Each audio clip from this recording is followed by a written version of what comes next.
Hello everyone, I am Suman Ban. Here we'll be discussing about cyanideing, case hardening, heat treatment process. First we recapitulate heat treatment process, surface hardening process, case hardening process, carbonizing process. After that we will discuss about cyaniding, case hardening, heat treatment process. So heat treatment process is a process in which we can alter the properties of steel easily. The same steel can have a very wide range of mechanical properties if subjected to different heat treatment. So heat treatment is a sequence of heating and cooling designed to get the desired combination of properties in the steel.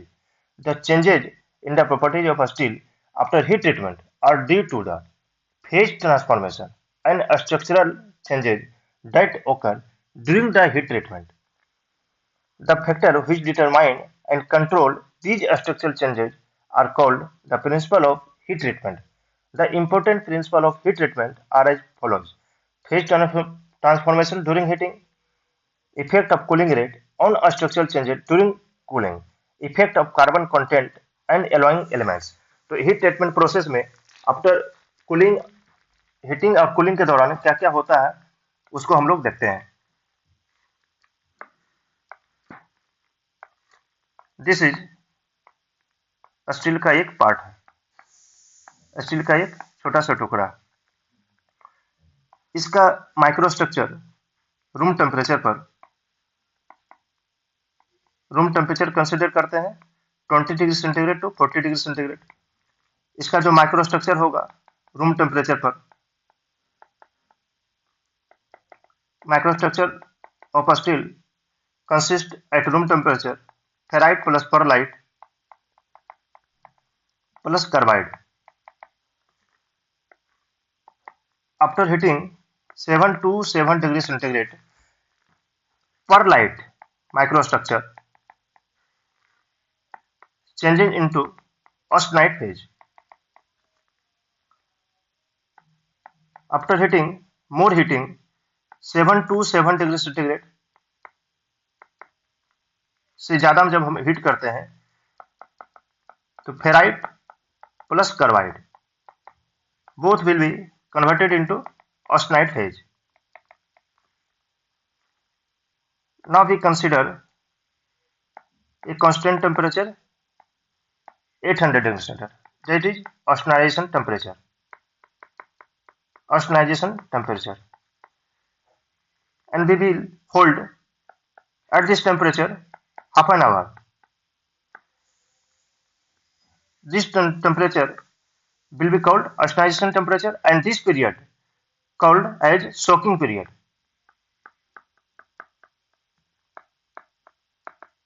Soaking period. Soaking period required for homogeneous austenization in a steel. Homogeneous austenization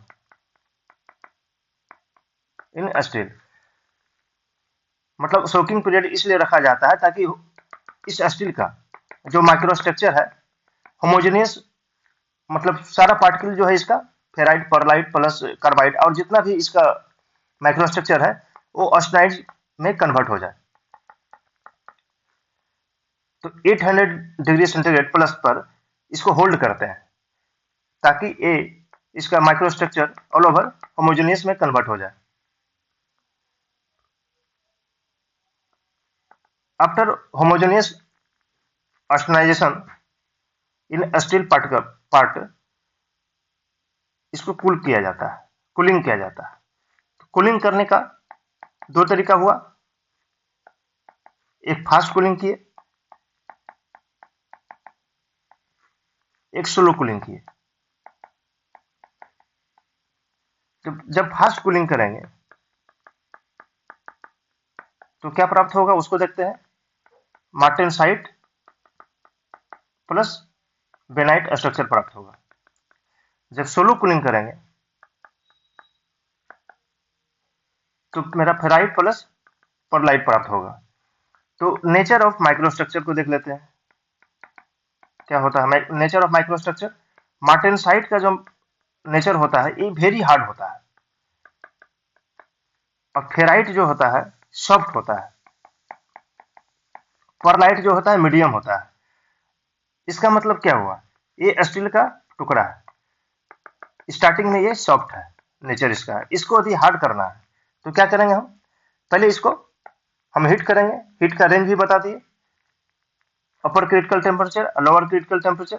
lower critical temperature मतलब up to 7 degree centigrade, इसको AC1 से indicate करते हैं। और अपर critical temperature 1148 degree centigrade, मतलब 727 degree centigrade से जैसे up जाते हैं, मतलब ये अपर क्रिटिकल जोन में चला गया। तो इसको अपर क्रिटिकल टेम्परेचर तक इसको हीट करेंगे। अब कितना हीट करना है ये मेरा मटेरियल के ऊपर डिपेंड करेगा, उसका मैं कंपोजिशन के ऊपर डिपेंड करेगा, और उसमें क्या माइक्रोस्ट्रक्चर मेरे को गेन करना है उसके ऊपर डिपेंड करेगा। तो ये स्टील का टुकड़ा है, ये सॉफ्ट है, मतलब इसका माइक्रोस्ट्रक्चर फेराइट प्लस परलाइट है। अब इसको हार्ड करना है तो क्या करेंगे, अपर क्रिटिकल टेम्परेचर तक हीट किए, इसके बाद इसको फास्ट कूलिंग करेंगे। अब फास्ट कूलिंग कैसे होगा, तो कूलिंग का मीडियम होता है वाटर, वाटर में कूल कर सकते हैं, एयर में कूल कर सकते हैं, क्लोज फर्नेस में कूल कर सकते हैं। तो यदि हम वाटर में कूल करेंगे, किसी भी मेटल को हम हीट किए, वाटर में डाल दिए, तो ये फास्ट कूलिंग होगा। अब एयर में यदि छोड़ दिए तो क्या स्लो कूलिंग होगा, फर्नेस में छोड़ दिए तो स्लो कूलिंग होगा। तो किस तरह का माइक्रो स्ट्रक्चर उस स्टील में मेरे को चाहिए, उस बेसिस के आधार पर हम लोग कूलिंग करते हैं। तो रूम टेम्परेचर पर स्टील है, इसको हम हीट किए अपर क्रिटिकल टेम्परेचर तक, उसके बाद इसको कूल किए। यदि फास्ट कूल किए तो मार्टेनसाइट प्राप्त हो गया, यदि इसको स्लो कूल किए तो फिर मेरा फेराइट प्राप्त होगा, मतलब सॉफ्ट नेचर का प्राप्त हुआ। तो हमको फेराइट टू फेराइट अब क्यों गेन करना है, उसके लिए हीट ट्रीटमेंट करना है। अब इस फेराइट में रूम टेम्परेचर पर जो स्टील है उसका फेराइट फेज में कुछ हमको चेंजेस चाहिए, और उसमें हमको सॉफ्टनेस चाहिए। मतलब रूम टेम्परेचर पर जो स्टील है उसका हार्डनेस 80 HRC है, अब इसका हमको हार्डनेस 30 HRC करना है, मतलब इसका सॉफ्टनेस और बढ़ाना है। तो फिर हमको फिर फेराइट फेज हमको अचीव करना पड़ेगा। तो इस तरह हीट ट्रीटमेंट प्रोसेस क्या होता है, इसको हम लोग देखें।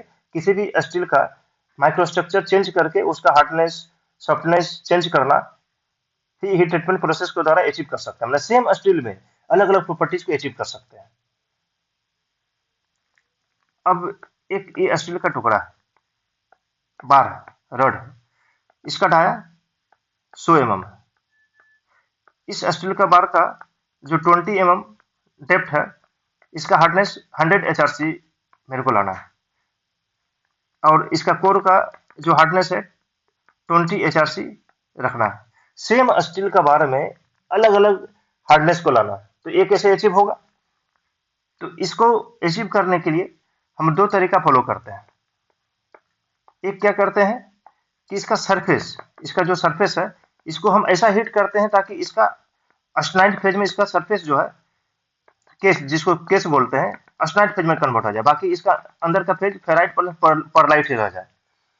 तो ये जब अस्टनाइट फेज में इसका सरफेस चेंज हो जाएगा, इसको जब हीट कूलिंग करेंगे तो ये मार्टेनसाइट में हो जाएगा, मतलब ये हार्डनेस इस पे आ जाएगा। चाहिए ताकि इसको स्लो कूलिंग करेंगे तो फिर फेराइट हो जाएगा, सॉफ्ट हो जाएगा। यानी इसमें ऐसा कुछ हीटिंग करेंगे तो इसको हम सरफेस हार्डनिंग प्रोसेस बोलते हैं, मतलब हीटिंग करने का जो ताकि इसका ऑक्साइड फेज में आ जाए। तो ये दो तरीका से इसमें हम हीटिंग कर रहे थे, एक फ्लेम हीटिंग, एक इंडक्शन हीटिंग, जो कि ऑलरेडी हम लोग देख चुके हैं।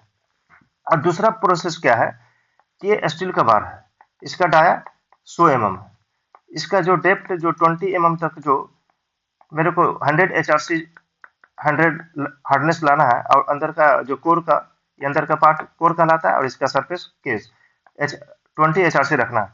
तो इसका जो केस का जो पार्ट है, सरफेस का पार्ट, इसका केमिकल कंपोजिशन ही चेंज कर देते हैं। उसके बाद इसको हीटिंग और कूलिंग करते हैं। यदि केमिकल कंपोजिशन में क्या चेंज करेंगे, इसमें कार्बन ऐड कर देते हैं। कार्बन का नेचर क्या होता है, हार्ड होता है। उसके बाद नाइट्रोजन भी ऐड कर देंगे, नाइट्रोजन नाइट्राइड बना लेगा जो कि हार्ड होता है। तो कार्बन को चेंज किए, कार्बन को इसमें ऐड किया इसका सरफेस में, उसके बाद हीटिंग और कूलिंग किए। तो उस प्रोसेस को हम लोग देखे थे कार्बोराइजिंग प्रोसेस। तो कार्बोराइजिंग प्रोसेस में हम लोग ये भी देखे थे, फेराइट फेज में कार्बन कितना ऐड हो रहा था, 0.06% रूम टेम्परेचर पर, और 0.02% 7 डिग्री सेंटीग्रेड पर। और अस्टनाइट फेज में कितना ऐड हो रहा था, 0.8% 7 डिग्री सेंटीग्रेड पर, और 1148 डिग्री सेंटीग्रेड पर 0.2% ऐड हो रहा था कार्बन। उसी तरह नाइट्राइडिंग प्रोसेस में भी हम देख रहे थे, जब नाइट्रोजन ऐड कर रहे थे, तो इस तरह हम लोग यहाँ पर देखें कि सेम स्टील में अलग अलग हार्डनेस को गेन करना है, अलग अलग प्रॉपर्टीज करना है, सरफेस पर कुछ अलग और कोर में अलग।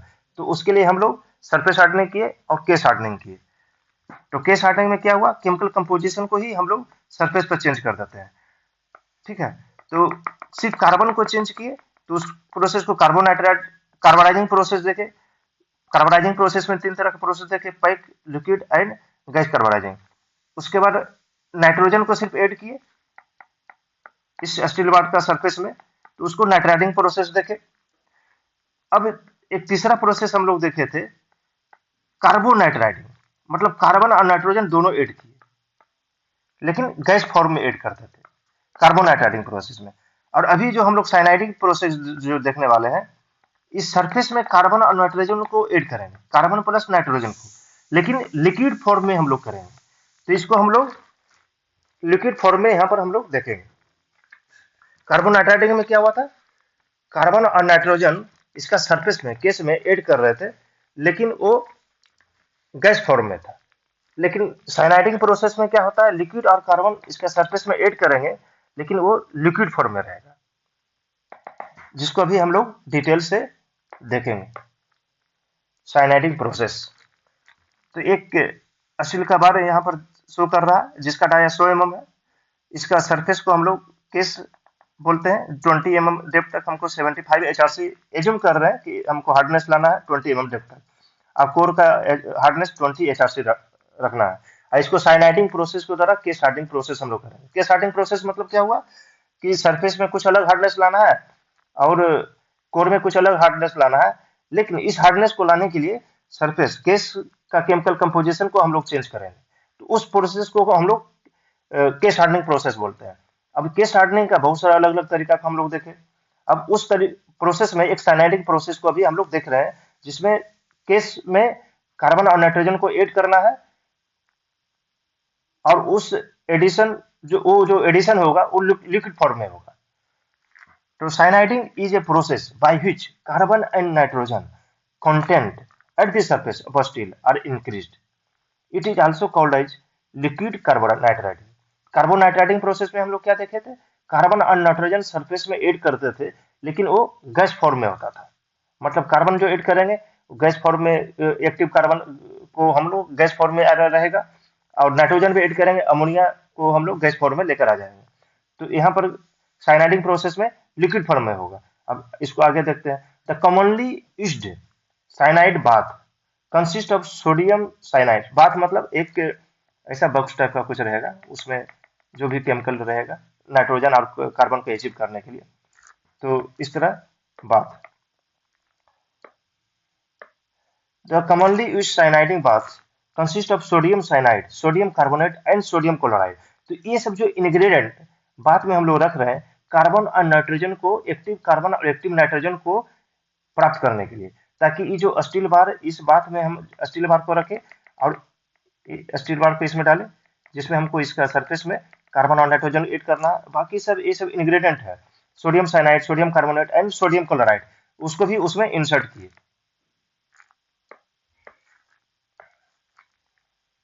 The inert salt, sodium chloride and sodium carbonate are added to provide fluidity and to control the melting point of the bath. The melting point of the bath varies from 540 degrees centigrade to 620 degrees centigrade depending upon its composition. तो ये जो sodium chloride, sodium कार्बोनाइड, ये सब जो add कर रहे हैं, उसको लिक्विड फॉर्म में लाने के लिए, मतलब उसका जो मेल्टिंग पॉइंट है, इसका कितना है 540 degree centigrade to 620 degree centigrade. मतलब उसका बाद का पहले टेम्परेचर हमको 540 से 620 तक लाना पड़ेगा, ताकि वो मेल्ट हो जाए। उसके बाद जो केमिकल रिएक्शन होगा उसको आगे देखते हैं। Active carbon and nitrogen are not produced directly from the sodium cyanide. Molten cyanide decomposed in the presence of air at the surface of the bath to produce sodium cyanide, which in turn decomposed to provide carbon and nitrogen as per the following chemical reaction. तो इसमें जो sodium cyanide और oxygen जो reaction करता है, sodium carbonate का formation होता है NaCNO, तो NaCnO, फिर sodium carbonate, sodium cyanide NaCN है, फिर ये ऑक्सीजन से रिएक्शन करके NaCnO बनाया, NaCnO फिर डिकम्पोज होकर के फिर यहाँ पर एक्टिव नाइट्रोजन मेरे को यहाँ से मिल गया इस केमिकल रिएक्शन के द्वारा। फिर ये जो CO जो है डिकम्पोज होकर के फिर मेरे को एक्टिव कार्बन यहाँ से मिल गया। तो यहाँ पर एक्टिव नाइट्रोजन इस केमिकल रिएक्शन से प्राप्त हो गया और एक्टिव कार्बन इस केमिकल रिएक्शन से प्राप्त हो गया। तो इस तरह जो हम लोग सोडियम साइनाइड और ये सब जो इंग्रेडिएंट जो लिए, सोडियम साइनाइड, सोडियम कार्बोनेट, ये सब सारा रिएक्शन करके एक्टिव कार्बन और एक्टिव नाइट्रोजन उस बात में मेरे को मिल गया। अब ये जो बात जो होता है उसका कंपोजिशन एंड प्रोसेस पैरामीटर को हम लोग देख लेते हैं। जो साइनाइडिंग बात में जो हम लोग इंग्रेडिएंट जो यूज कर रहे थे, sodium cyanide, sodium carbonate and sodium chloride, वो सब रिएक्शन होकर के तो हम लोग देख लिए कि एक्टिव नाइट्रोजन यहाँ पर मिल गया, एक्टिव कार्बन यहाँ पर मिल गया। उसके बाद इसका कंपोजिशन और पैरामीटर को देखते हैं। तो चार तरह का बात हम लोग यूज कर सकते हैं। तो फर्स्ट टाइप 1, 2, 3, 4, ठीक है। तो मतलब किसी भी साइनाइडिंग प्रोसेस के लिए हम चार तरह का बात यहाँ पर दिखा रहे हैं, जिसमें sodium cyanide, sodium carbonate, sodium chloride ingredient के तौर पर हम लोग ले रहे हैं। ताकि ये सब इंग्रेडिएंट क्यों ले रहे हैं, कार्बन और नाइट्रोजन, एक्टिव कार्बन और एक्टिव नाइट्रोजन ये सब रिएक्शन करके प्रोड्यूस कर रहा है। तो कितना परसेंटेज लेंगे, 90 सोडियम साइनाइड 97% ले सकते हैं फर्स्ट बात में। मतलब सिलेक्शन तो किसी हमको साइनाइडिंग प्रोसेस करना है तो किसी एक का सिलेक्शन करेंगे, 1, 2, 3, 4। अब रिक्वायरमेंट के आधार पर करेंगे, कितना कार्बन का ऐड करना है, कितना नाइट्रोजन को प्रोड्यूस करना है। 2.3%, अब दूसरा बात में 75%, 3.5, 21.5। तो इस तरह करके चार बात को हम लोग यहाँ पर शो कर रहे हैं। तो ऑपरेटिंग टेम्परेचर मेरा कितना रहेगा, 760 to 870 डिग्री सेंटीग्रेड। तो एक टेम्परेचर ऊपर हम लोग देखे थे मेल्टिंग पॉइंट के लिए 620 डिग्री सेंटीग्रेड। जो सोडियम साइनाइड और ये सब का जो मेल्टिंग होना स्टार्ट हो जाएगा 540 डिग्री सेंटीग्रेड टेम्परेचर पहुंचेगा, उसमें मेल्टिंग होना स्टार्ट हो जाएगा। लेकिन मेरा जो अचीव करना है, मतलब जो हार्डनिंग जो करना है, तो उसके लिए तो ऑस्टेनाइड फेज में कन्वर्ट करना पड़ेगा। मेरे को अभी मार्टेनसाइट स्ट्रक्चर चाहिए तो ऑस्टेनाइड फेज में कन्वर्ट करना पड़ेगा। कार्बन और नाइट्रोजन तो उस केमिकल रिएक्शन होकर के 540 से ऊपर हुआ, वो केमिकल रिएक्शन होना स्टार्ट हो जाएगा। उसके बाद उसमें कार्बन और नाइट्रोजन उसके सरफेस में इस स्टील बार में ऐड होना स्टार्ट हो जाएगा। उस टेम्परेचर को हम लोग किस टेम्परेचर तक पहुंचाएंगे, 760 to 870 डिग्री सेंटीग्रेड टेम्परेचर तक हम ऑपरेटिंग टेम्परेचर इस बात का रहेगा। तो इमर्शन टाइम मतलब इस बात में इस पार्ट को कितना टाइम तक रखना है, 30 to 100 मिनट। अब इसमें केस डेप्थ जो कितना तक अचीव होगा, मतलब इसका जो है 0.25 mm तक इसमें कार्बन और नाइट्रोजन को ऐड कर सकते हैं, 0.25 mm तक मैक्सिमम साइनाइडिंग प्रोसेस के द्वारा। उन्हें साइनाइडिंग प्रोसेस जो है काफी कम डेप्थ के लिए यूज किया जाता है। तो the range of bath operating temperature for cyaniding varies between 760 to 780 degree centigrade. Usually immersion times range from 30 minutes to 100 minutes, ठीक है। तो इमर्शन टाइम मतलब ये जो बात है, इसमें सारा केमिकल कंपोजिशन को डाल दिए, इसका टेम्परेचर ऐड करना स्टार्ट किए, इसका टेम्परेचर 540 से जैसे ही पहुंचा, जितना भी केमिकल कंपोजिशन था सारा में रिएक्शन होना स्टार्ट हो गया, लिक्विड फॉर्म में आना स्टार्ट हो गया। अब इसमें जो जिस पार्ट में हमको कार्बन और नाइट्रोजन को ऐड करना है, उस पार्ट को इस लिक्विड बाथ में 30 मिनट से 100 मिनट तक इसमें रखेंगे। मतलब कार्बोनाइजिंग साइनाइडिंग प्रोसेस 30 मिनट से 100 मिनट तक होगा। अब इसका टेम्परेचर कितना तक पहुंचाएंगे, 760 to 870 डिग्री सेंटीग्रेड तक इसको पहुंचा रखना। तो proper selection of bath temperature and composition can regulate the relative amounts of carbon and nitrogen in the cyanidic case. तो टेम्परेचर कितना रखना है, कितना टाइम तक रखना है, तो उसमें कार्बन और नाइट्रोजन उस पार्ट में कितना ऐड करना है उसके ऊपर डिपेंड करेगा। Lower bath temperature are favour for minimising distortion during quenching, ठीक है। टेम्परेचर कम रहेगा तो उसमें जब क्विंच करेंगे, ठंडा करेंगे, तो उसमें डिस्टॉर्शन कम होगा। while higher temperature are selected to achieve faster penetration and produce a fully hardened core after quenching, after hardened care after quenching. मतलब क्या होगा कि यदि हाई टेम्परेचर रखते हैं तो इसमें क्या होगा कि कार्बन और नाइट्रोजन ज्यादा ही ऐड होगा। जब कार्बन और नाइट्रोजन ज्यादा ऐड होगा तो उसको जब कूल करेंगे तो उसका हार्डनेस भी इंक्रीज होगा। तो case depth of A cyanided part varies from 0.025 mm to 0.25 mm depending upon the temperature and time of immersion. Carbon and nitrogen contents at the surface vary between 0.4 to 0.7% and decrease rapidly towards the core। ठीक है, carbon and nitrogen content at the surface vary between 0.4 to 0.7% and decrease rapidly towards the core. मतलब क्या हुआ, carbon and nitrogen का जो percentage होगा core पर 0.4% to 0.7% achieve हो जाएगा, मतलब आफ्टर साइनाइडिंग। और इसका जो कोर के तरफ जो है उसका डिफ्यूजन प्रोसेस के थ्रू कार्बन एंड नाइट्रोजन जाएगा, वो थोड़ा बहुत जाता है। तो ये बोल रहा है decrease rapidly towards the core, core की तरफ डिक्रीज हो जाएगा। Cyaniding is used to produce a file hard wear resistant surface on the steel because of that lower temperature and the much shorter time cycle cyaniding is less costly। इसका cycle time 30 minutes to 100 minutes हो रहा है, इसलिए कम costly हो रहा है। Then liquid carbonising which are differ from cyaniding in the following ways। तो cyaniding is a performed in bath containing a higher percent of cyanide। Second, the hardened case produced by cyaniding is higher in nitrogen and lower in carbon content, and the reverse is true for liquid carbonizing cases।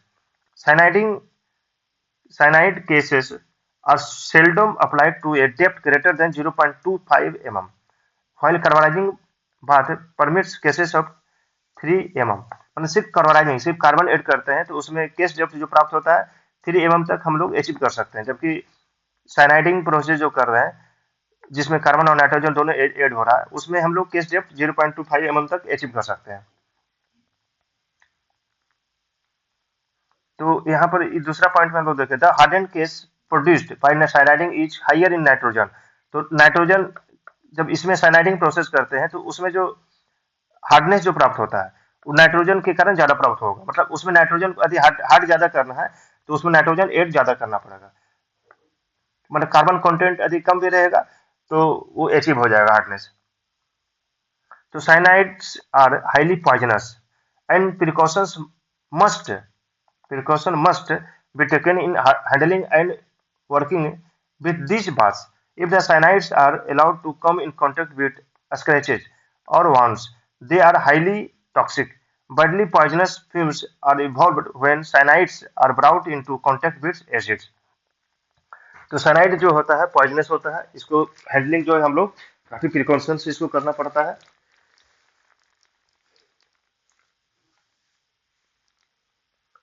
तो ये जो हम लोग figure देख रहे हैं, diagram जो देख रहे हैं, डिस्टेंस फ्रॉम द सरफेस, मतलब ये स्टील का पार्ट है,